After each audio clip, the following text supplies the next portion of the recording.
السلام علیکم ورحمۃ اللہ وبرکاتہ۔ فہم القرآن کورس کلاس 172 میں آپ سب کو خوش آمدید ہے۔ اہلاً و سہلاً مرحبا۔ آج کا ہمارا نیو لیسن ہے سورہ الصفات، آیت 1 سے آیت 182 تک، یعنی اینڈ تک۔ رسول اللہ صلی اللہ علیہ وسلم نے ارشاد فرمایا، کیا میں تمہیں حد درجہ سخی کے بارے میں نہ بتاؤں؟ اللہ تعالیٰ حد درجہ سخی ہے، اور میں بنی نو انسان میں سب سے زیادہ سخی ہوں، اور میری بات سب سے زیادہ سخی وہ ہے جو علم حاصل کرتا ہے اور پھر اسے پھیلاتا ہے۔ وہ قیامت کے دن اکیلا ہی ایک امت کے برابر اٹھایا جائے گا۔ اس کے بعد وہ شخص جس نے اللہ عز و جل کے راستے میں اپنی جان کی بازی لگائی۔ سبحان اللہ، کتنی فضیلت ہے علم حاصل کرنے والوں کے بارے میں نا، کہ وہ قیامت کے دن اللہ تبارک تعالیٰ اس کو اٹھائیں گے اور وہ خود ایک امت کے برابر ہوگا۔ کون؟ جو علم حاصل کرتا ہے پھر اس کو لوگوں کو پھیلاتا ہے، پہنچاتا ہے۔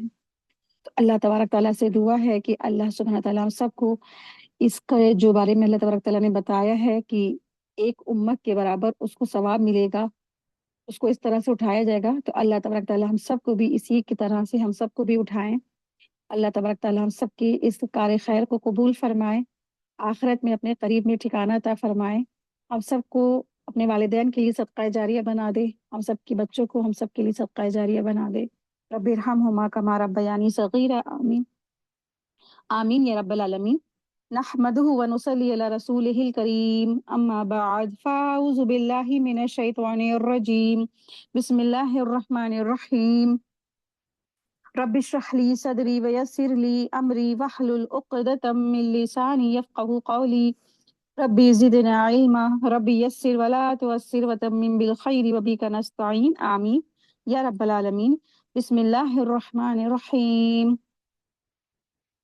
والصافات صفا، سورہ صافات ہے۔ سورہ صافات دراصل جو لفظ ہے والصافات، تو صافات دراصل صف بستہ کھڑے ہونے والے فرشتوں کی قسم اللہ نے کھائی ہے۔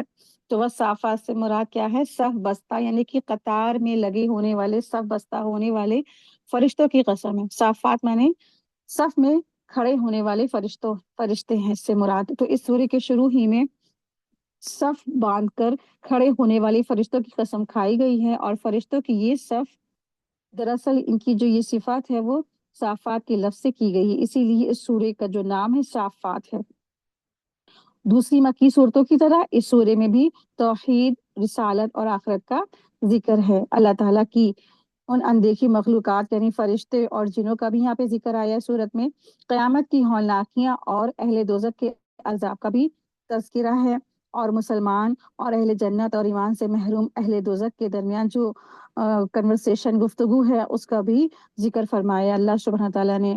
اور ایمانیت کے علاوہ حضرت نوح علیہ السلام، حضرت ابراہیم علیہ السلام، حضرت اسماعیل علیہ السلام، حضرت موسیٰ علیہ السلام، حضرت ہارون علیہ السلام، حضرت الیاس علیہ السلام، حضرت لوط علیہ السلام اور حضرت یونس علیہ السلام کے واقعات کا بھی تذکرہ ہے، اور خاص کر کے حضرت ابراہیم علیہ السلام کے بتوں کو توڑنے اور حضرت اسماعیل علیہ السلام کے ذبح کرنے کا واقعہ اس صورت میں تفصیل سے آیا ہے۔ بسم اللہ الرحمن الرحیم۔ آیت دیکھیں، آیت نمبر 125 ہے۔ قسم ہے سب باندھنے والوں کی، پھر پوری طرح ڈانٹنے والوں کی، پھر ذکر اللہ کی تلاوت کرنے والوں کی، یقیناً تم سب کا معبود ایک ہی معبود ہے، آسمان اور زمین اور ان کے بیچ کی تمام چیزوں کا، اور مشرق اور مشرق کا رب تعالی وہی ہے۔ یہاں اللہ سبحانہ تعالیٰ ارشاد فرما رہے ہیں کہ قسم کھا کر اللہ تعالیٰ بیان فرما رہے ہیں کہ سب بستہ ہونے والے فرشتوں کی قسم، پھر جو ڈانٹنے والے ہیں ان کی قسم، اور جو ذکر اللہ کرنے والے ہیں ان کی قسم۔ تو بس جو صافات جو لفظ آیا ہے، صافاتی، زاجراتی اور تالیاتی، یہ فرشتوں کی دراصل صفات ہے۔ آسمانوں پر اللہ تعالیٰ کی عبادت کے لیے سب باندھنے والے ہیں جو یہ فرشتے ہیں، یا پھر یا تو اللہ تعالیٰ کے حکم کے انتظار میں سب بستہ ہیں، وعظ نصیحت کے ذریعے سے لوگوں کو ڈانٹنے والے بھی، یا بادلوں کو جہاں اللہ کا حکم وہاں ہا کر لے جانے والے ہیں، تو اللہ کے ذکر یا قرآن کی تلاوت کرنے والے۔ ان فرشتوں کی قسم کھا کر اللہ تبارک تعالیٰ نے یہ مضمون بیان فرمایا ہے کہ تمام انسانوں کا معبود ایک ہی ہے، صرف اور صرف اللہ سبحانہ تعالیٰ ہے۔ قسم تاکید اور شک کو دور کرنے کے لیے کھائی جاتی ہے۔ اللہ تعالیٰ نے یہاں قسم اس شک کو دور کرنے کے لیے کھائی ہے جو مشرکین اس کی وحدانیت اور الوہیت کے بارے میں پھیلاتے تھے، یعنی وہ اللہ تبارک تعالیٰ کے ساتھ اوروں کو شریک ٹھہراتے تھے۔ تو ہر چیز اللہ کی مخلوق اور مملوک ہے، اس لیے وہ جس چیز کو بھی گواہ بنا کر اس کی قسم کھائے، اس کے لیے یعنی اللہ تبارک تعالیٰ کے لیے یہ جائز ہے۔ لیکن انسانوں کے لیے اللہ کے سوا کسی اور کی قسم کھانا بالکل ناجائز اور حرام ہے، کیونکہ قسم ہے، قسم میں جس کی بھی قسم کھائی جاتی ہے اسے گواہ بنانا مقصود ہوتا ہے، اور گواہ اللہ کے سوا کوئی نہیں بن سکتا۔ عالم الغیب صرف اللہ تبارک تعالیٰ ہے، اللہ کے سوا کوئی بھی عالم الغیب نہیں ہے۔ یہاں اللہ سبحانہ تعالیٰ ارشاد فرما رہے ہیں، آیت 1 کا جو لفظ ہے والصافات، دیکھیں والصافاتی صفا، قسم ہے صف باندھنے والے فرشتوں کی۔ تو جو پہلی صفت ہے ان فرشتوں کی وہ کیا ہے؟ صافات، الصافاتی ہے، صفن ہے۔ یہ لفظ دراصل صف سے نکلا ہے اور اس کے معنی کسی جماعت اور بھیڑ کو ایک لکیر پر ٹھیک رکھنا ہے، لہٰذا اس کے معنی یہ ہوئے کہ صف باندھ کر کھڑے ہونے والے۔ فرشتوں کی صف بندی کا ذکر اسی صورت میں آگے چل کر بھی آیا ہے۔ فرشتے خود اپنے بارے میں کہتے ہیں وَإِنَّا لَنَحْنُ الصَّافُّونَ، یعنی بلا شبہ ہم صف باندھے کھڑے رہتے ہیں۔ یہ صف کب بنتی ہے ان کی؟ اس کے جواب میں مفسرین کہتے ہیں کہ فرشتے ہمیشہ فضا یعنی زمین اور آسمان کے بیچ کی جو جگہ ہوتی ہے اسے فضا بولتے ہیں، تو فرشتے ہمیشہ جو فضا میں صف باندھے اللہ کے حکم کے لیے اپنے کان لگائے رہتے ہیں، اور جب کوئی حکم ملتا ہے اس کی تعمیل کرتے ہیں۔ کچھ مفسرین کہتے ہیں کہ جو فرشتے کیا ہے عبادت اور ذکر تسبیح میں مشغول رہتے ہیں، وہ بھی کیا ہے صف باندھ لیتے ہیں، وہ بھی صف باندھے کھڑے ہوئے ہوتے ہیں۔ تو اس آیت سے معلوم ہوا کہ ہر کام میں کیا ہے انسان کو کرنا چاہیے، ڈسپلین سے رہنا چاہیے۔ اللہ سبحانہ تعالیٰ یہاں پہ فرشتوں کی یہ جو بات ہمیں بتا رہے ہیں کہ فرشتے صف باندھے ہوئے ہیں، ڈسپلین میں ہیں، اور ایسے کیوں ہے؟ وہ ایسا نہیں کر سکتے کہ بھیڑ کی جیسے اکٹھا جھنڈ بنا لیں، نہیں، وہ صف باندھے ہوئے رہتے ہیں۔ تو انسانوں کو یہ بات اللہ تبارک تعالیٰ نے کیوں بتائی؟ تاکہ انسان سارے کے سارے خود بھی صف بستہ رہیں، ڈسپلین میں رہیں، کوئی بھی ایسے بالکل اول جلول اور بالکل جاہلوں والی حرکتیں نہ کرے۔ تو جو صف باندھنے والے فرشتے ہیں نا، تو وہ نماز کی صفوں کی طرح فرشتے بھی کیا ہے صف باندھتے ہیں۔ فرشتے آسمان میں ایسے ہی ہیں صفیں بناتے ہیں جیسے دنیا میں لوگ نماز کے لیے صفیں بناتے ہیں، اور کہا گیا کہ جب وہ ہوا میں کھڑے ہوتے ہیں تو وہ اپنے پروں سے قطار بناتے ہیں، یہاں تک کہ اللہ تعالیٰ جو چاہتا ہے انہیں حکم دے دیتا ہے۔ رسول اللہ صلی اللہ علیہ وسلم نے ارشاد فرمایا، کیا تم اس طرح صفیں نہیں بناتے جس طرح فرشتے اپنے رب عز و جل کے پاس بناتے ہیں؟ ہم نے پوچھا فرشتے اپنے رب کے پاس کس طرح صفیں بناتے ہیں؟ یعنی صحابہ نے پوچھا، تو آپ صلی اللہ علیہ وسلم نے ارشاد فرمایا کہ وہ پہلے ابتدائی صفوں کو پورا کرتے ہیں اور صف میں ایک دوسرے سے مل کر کھڑے ہوتے ہیں۔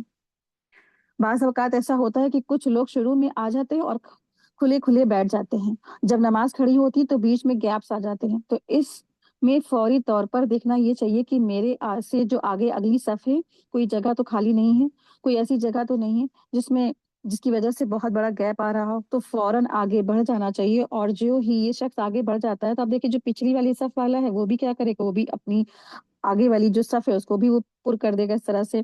تو اگر صفوں کے اندر یہ خلل ہو تو یہ نماز کے اقامت میں جو راہ میں دراصل رکاوٹ بنتی ہے، تو اس لیے صفوں کو پر کرنا بہت ضروری ہوتا ہے۔ برا بن عازب رضی اللہ عنہ کہتے ہیں کہ رسول اللہ صلی اللہ علیہ وسلم صفوں کے درمیان ایک طرف سے دوسرے طرف کو چلتے جاتے تھے، آپ ہمارے سینوں اور کندھوں پر ہاتھ پھیرتے اور فرماتے آگے پیچھے مت ہوا کرو، آگے پیچھے مت ہو، فرمایا آگے پیچھے مت ہو ورنہ تمہارے دلوں میں اختلاف آ جائے گا۔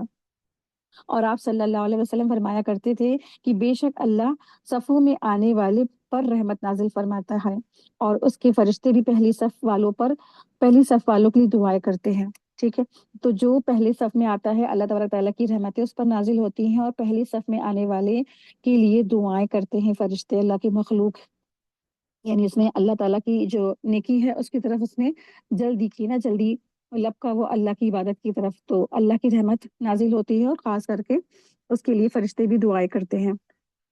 اب دیکھیے بہت سی جگہ ایسی ہوتی ہے جہاں پر انسان جو ہے لائن لگاتا ہے، تو اور کچھ جگہ کچھ بعض لوگ کو دیکھا ہے کہ وہ لائن نہیں لگاتے ہیں، جیسے آپ نے جو پبلک پلیس ہے، کہیں آپ کو میڈیسن لینا ہے، یا آپ نے ایئرپورٹ جانا ہے، یا ٹکٹ وغیرہ جہاں پہ بھی آپ کو لینا ہے، ٹرین کا یا کسی چیز کا، بس کا، تو انسان کو کیا کرنا ہے، کسی کا بھی حق نہیں مارے۔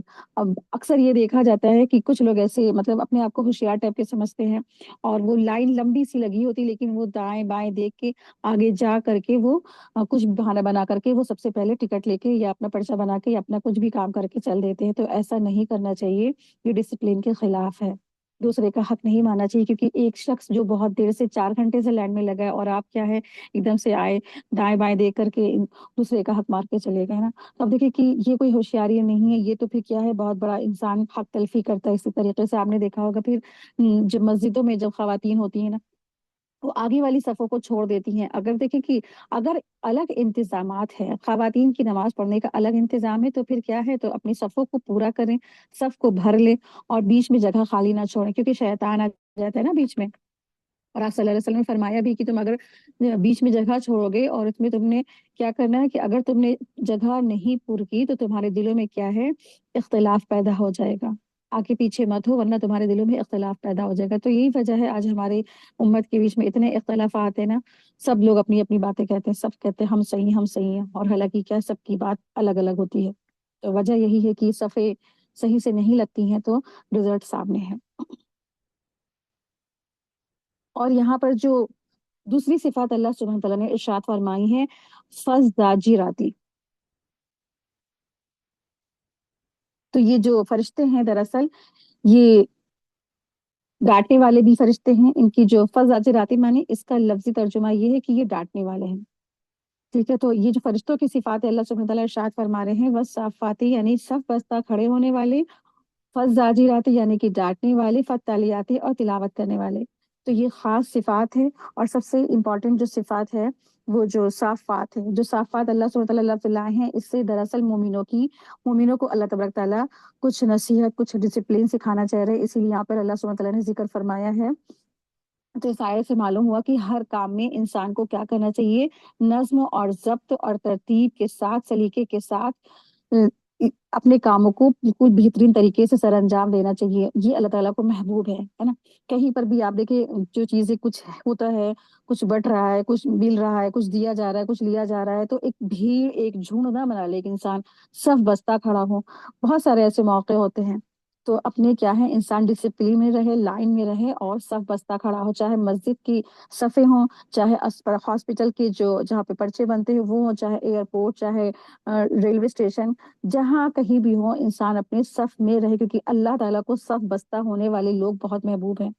ظاہر ہے کہ اللہ تعالیٰ کی عبادت کو یا اس کے احکام کی تعمیر، یہ دونوں مقصد اس طرح بھی حاصل ہو سکتے ہیں کہ فرشتے صف باندھنے کے بجائے ایک غیر منظم بھیڑ کی شکل میں جمع ہو جایا کرے، لیکن اس بد نظمی کے بجائے انہیں صف بندی کی توفیق دی گئی ہے، اور اس آیت میں ان کی اچھی صفات میں سب سے پہلے اسی صفت کو اور اسی خوبی کو ذکر کر کے بتا دیا گیا کہ اللہ تعالیٰ کو ان کی یہ ادا بہت پسند ہے۔